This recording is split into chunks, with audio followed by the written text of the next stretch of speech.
Welcome back to Ghost Club Paranormal. I know a lot of people have questions about the recent episode that I just released, and it was titled Disturbing Discovery at Abandoned Missile Base. I fully expected this episode to get taken down from YouTube, but instead what they done was they basically just let it fly under the radar. They didn't push it out to all my subscribers, which is unusual, but it's, you know, understandable given the circumstances and the unsettling nature of the episode. But the video is still up, so I'm gonna go ahead and link it in the description below before it does get removed. And if you haven't seen it, check it out, because this is what we're talking about tonight. It's been playing on my mind for a couple of weeks now, so I wanna just get the opportunity to tell the full story of what transpired before, during, and after filming, and also what came of this police investigation. But first, let me take you back to exactly what it was that we discovered.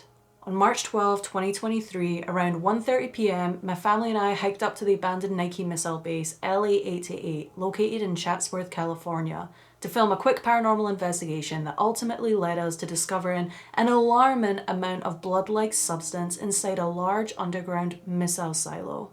From reading your guys' comments, there's no doubt in anybody's mind that this is fresh blood. Out of 300 comments, not one explaining what this liquid could possibly be.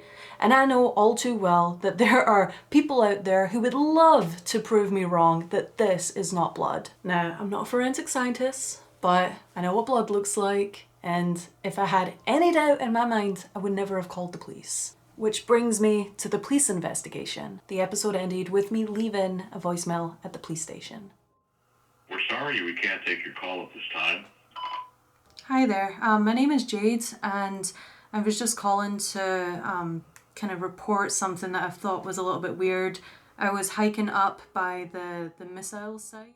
The criminal detective line was only open Monday to Friday during the day, during the time that I worked my day job, so I actually had to take the Monday off to call, make sure that this actually got investigated, because there was rain on the forecast for the next day and I did not want this evidence getting washed away. Now, I had people asking me why I didn't call 911, and even though I was certain that this was blood, it could have been from an animal just eating its prey, right? I wasn't fully convinced that somebody was murdered there, but I did have a knowing that something wasn't right. I've had a lot of time to think about it, and I'll get back to the police investigation in just a moment.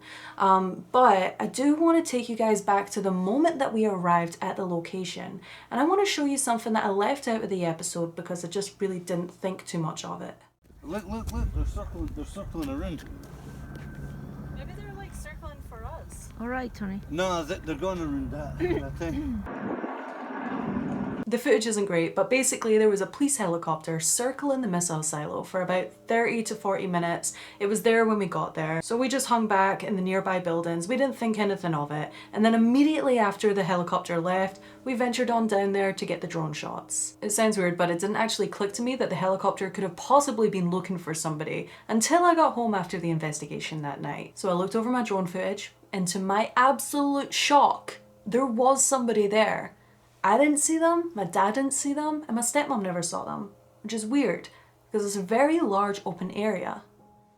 This is a good bird's eye view, so here I am by the bus, and my dad and stepmom are out in the open here, but lurking behind these bushes, you'll see as my drone flies by and catches the tail end of it.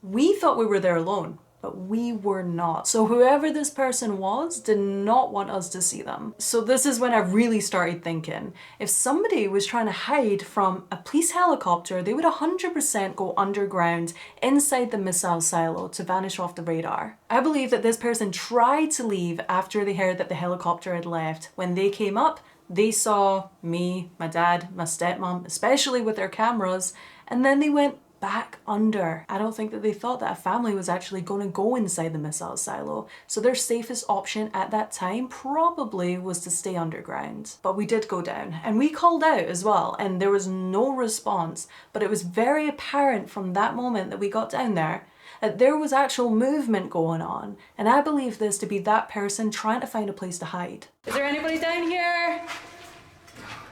Wow, it's massive in here. Oh, it's gonna take me a second for my eyes to adjust, that's for sure.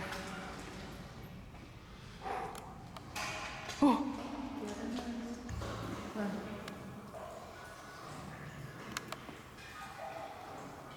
You heard that? Yeah.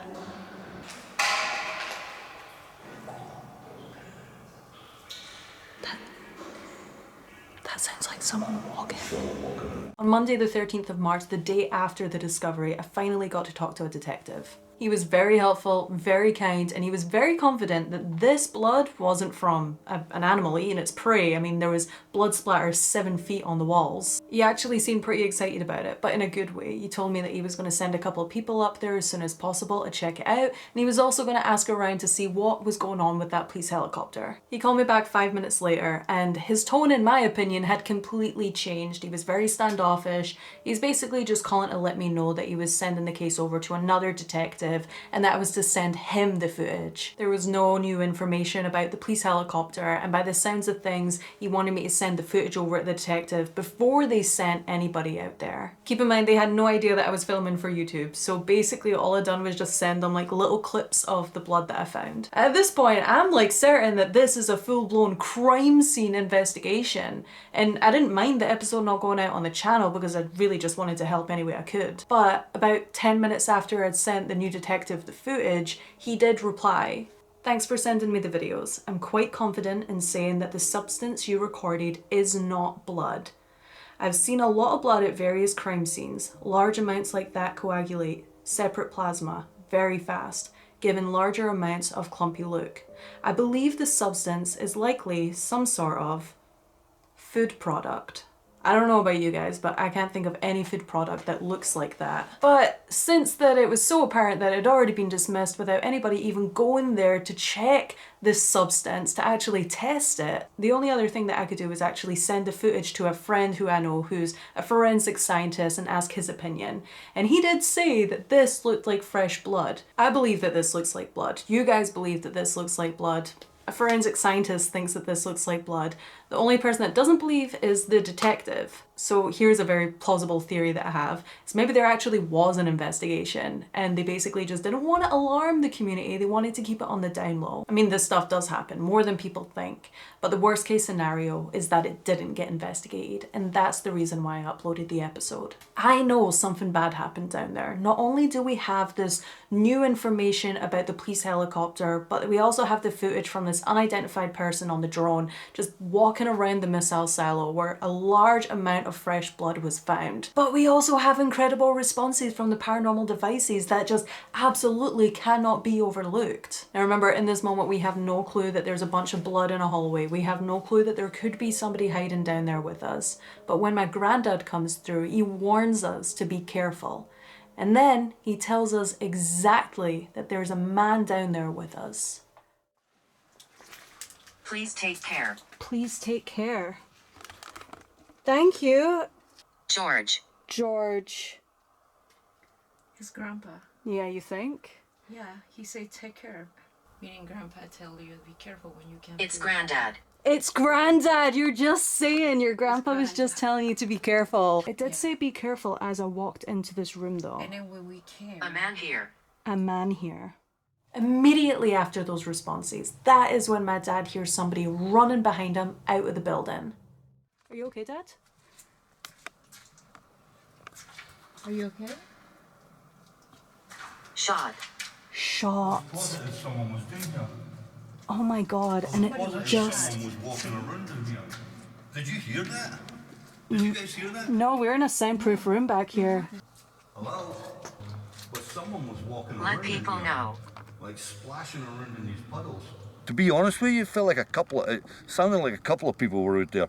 I had to jostle back, and when I turned around and put my flashlight on it, I was surprised to find the place empty. But it sounded like it was coming from inside though. It was inside. It was inside. It was the echoing. They were right behind me. I 100% believe that that is the guy that is responsible for the blood that we later discover. And to know that there was a person down there with us, like, for 15 minutes freaks me the hell out.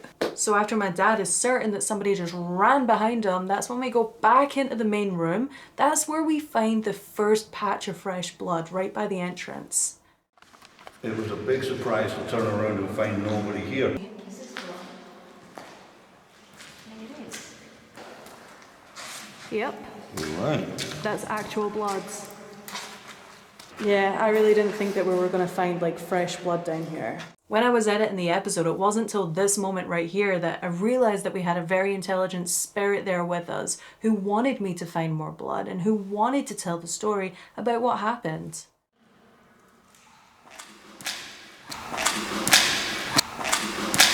Do we look for more blood? I think we should probably look for more blood. So get your flashlights out and start searching the floors. So that's the blood. Investigate. Investigate. That's literally what we're doing, yes. Now look closely. This is the hallway where I later find all the blood, but I don't go in just yet. But we do get a name as I shine my flashlight into that hallway. Francis. Francis. Now I think that this name is actually really relevant to the story, because if you remember when I was doing the S's method at the end of the episode, the only name that came through was Lance Frank? Corporal Capasso. Frank? Hi, Frank. Frank is short for Francis. I don't know if Frank is a missing person, and I don't know if Frank is the name of the guy who was down there with us. But for that name to come up on two separate devices, that's not a coincidence. So there were a few interesting moments throughout the episode where the devices were responding, basically pointing to a murder had happened or a shooting. Don't know if you can see that, but there's literally a bullet shell right there. Shot. Died very recently. Died very recently. If that is the case and the helicopter was called out because somebody heard a gunshot in the area, if somebody had died, where would the body be? One very eerie thing to consider is that there was a basement full of water. The fact that there's actually a place to hide the body only a few feet away from where the blood was found is actually a very realistic possibility. So things filled with water. Whoa. That's a lot of water. Deep. It just said deep, Oh, wow. right as we're talking about that water down there. That is deep. That's really Oh, cool. look, there's some pipes. Anna's getting some good footage of it. I always wondered if somebody's dead there. Is there anything that we should name?